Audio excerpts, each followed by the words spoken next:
min nafsin wahidah sama kathiran wa nisaa. Di sini kan ada tanwin siratal ladzin. Tidak boleh siratal. Ya.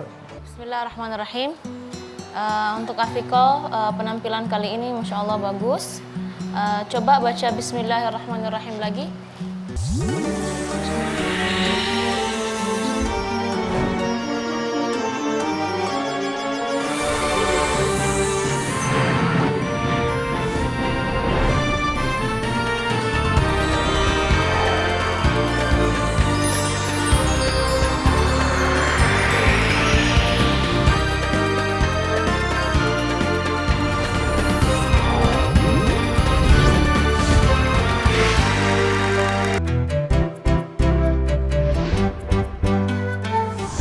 Afiko Malina.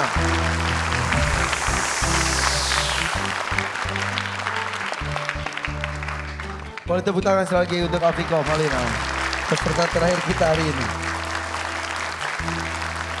Dewan juri, silakan. Baik, Bismillahirrahmanirrahim. Untuk Afiko, penampilan kali ini Masya Allah bagus. Coba baca Bismillahirrahmanirrahim lagi. Bismillahirrahmanirrahim. Baik, menggunakan bibir ketika pelafalan huruf-huruf tebal masih ada ya, Ar-Rahmani, Ar-Rahim. Sama juga tadi coba baca ihdinas siratal mustaqim. Ihdinas siratal mustaqim. Iya, jadi ketika melafalkan huruf ta ada apa sedikit Mengembung. mengembung ya, sirata. Terus juga waladdallin ada sedikit ngelembung ya. Ketika membaca wanisa jangan waniso, tapi wanisa dikeluarin anginnya karena sin bukan huruf tebal ya, jadi huruf tipis. Jadi jelaskan wanisa, bibirnya tidak digerakkan kalau ada huruf tebal ataupun tidak ngelembung ya. Dan juga perhatiin mad wajib yang sebelumnya ada huruf tipis maka ditipiskan madnya ya. Itu saja dari Kak Nabila. Syali Jaber. Wow. Apa ini? Alman Taben. Taben. Saya terharu dengan penampilannya, bacaannya merdu sekali, khusyuk. Saya sendiri pribadi merasa kayak ada turunnya sakinah. Sakinah ini ketika terdengar bacaan Al-Quran, bisa kita merasakan sakinah, kesujukan, adem gitu.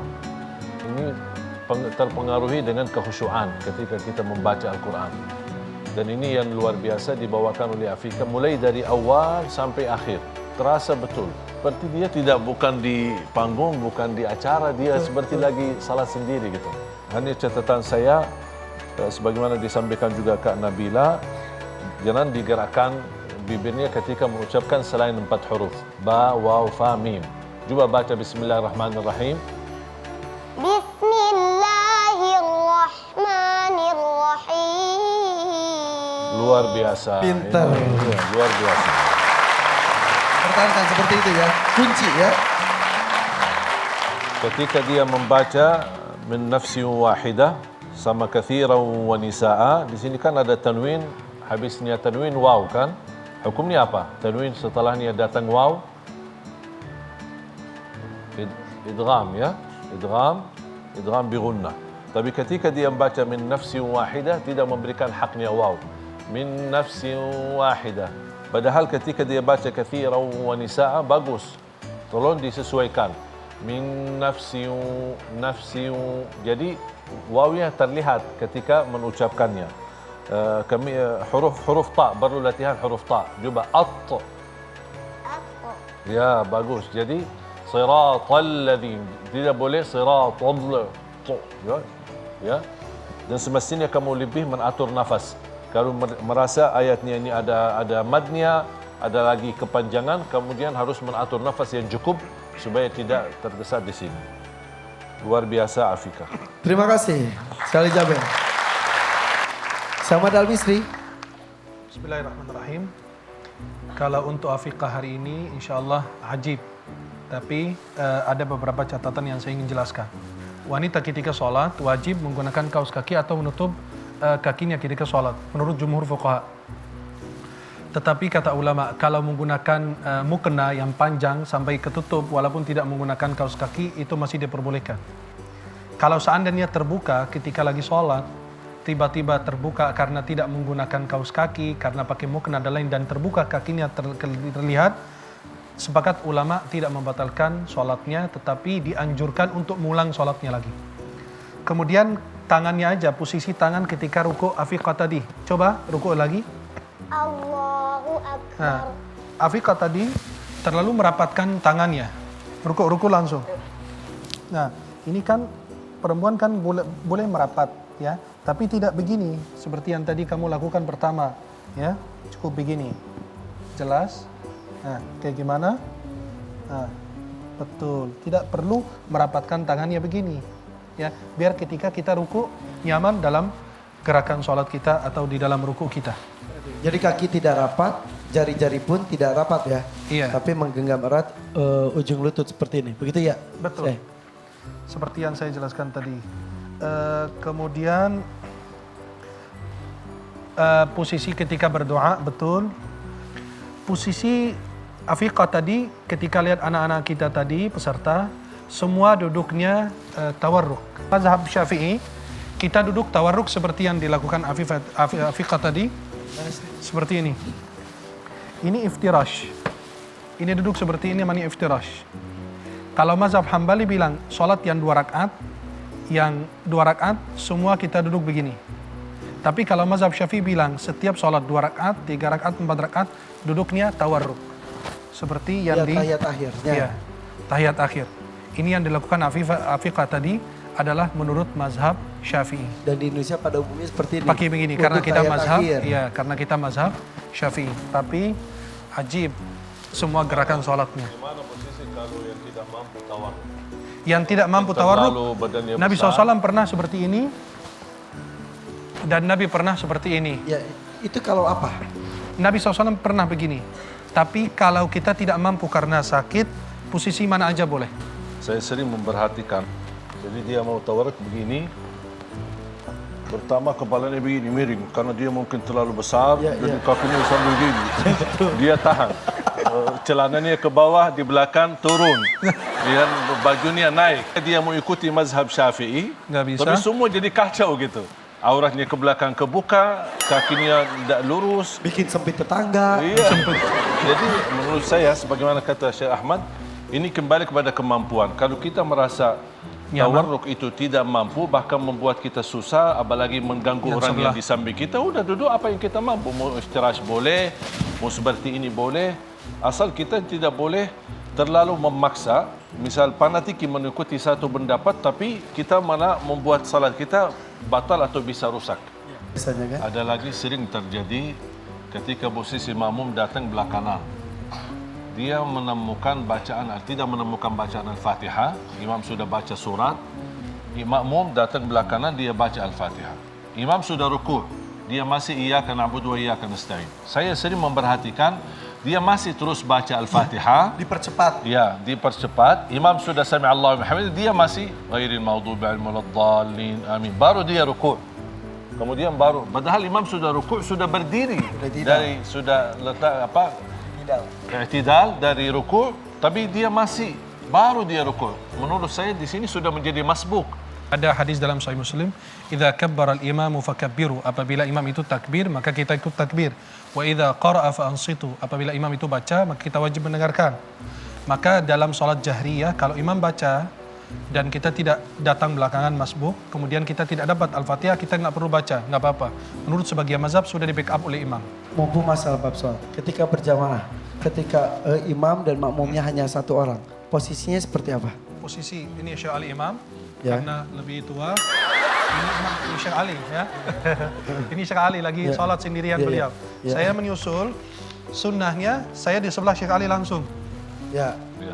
Tapi kalau dalam mazhab Syafi'i, yata'akhkhar 'anil imami qalilan, mundur selangkah daripada imam seperti ini. Oke, tapi kalau sejajar juga boleh. Sejajar ini sunnahnya begini. Tiba-tiba saya datang. Ya. Setepuk. Antum tepuk saya nggak mau mundur. saya mundur ke belakang. Bisa. Maka ketika saya bergerak mundur, imamnya boleh maju, saya juga mundur agak beberapa langkah, biar memberikan keluasan untuk saya bisa ruku dan bisa sujud. Mohon maaf, kadang-kadang imam dalam posisi ruku, kita sebagai makmum, masbuk, imam dalam posisi ruku. Seharusnya kita ini langsung kita Allahu Akbar. Dalam mazhab Syafi'i cukup Allahu Akbar langsung ruku. Ruku, betul. Antum dapat imam dalam posisi ruku, satu tasbih saja, antum dapat 1 rakaat. Tapi ada yang menyebutkan Al-Fatihahnya harus dapat juga. Karena di backup tadi oleh imam. Oke. Jelas? Karena fikih sholat ini adalah fikih yang paling luas pembahasannya di dalam kitab-kitab fikih. Ya. Yang paling luas Kalau dibahas misal adalah posisi imam sudah ruku, makmum di sebelahnya. Saya ingin mengikuti imam biar tidak tertinggal rukuknya. Susah kalau saya mau suruh apa mundur. Apalagi tempatnya sempit. Ya, Boleh gitu nggak gitu kita? putarannya. Nggak bisa juga ya. Jadi kalau apalagi posisinya sempit, tidak cukup kalau kita ada orang depan di belakang.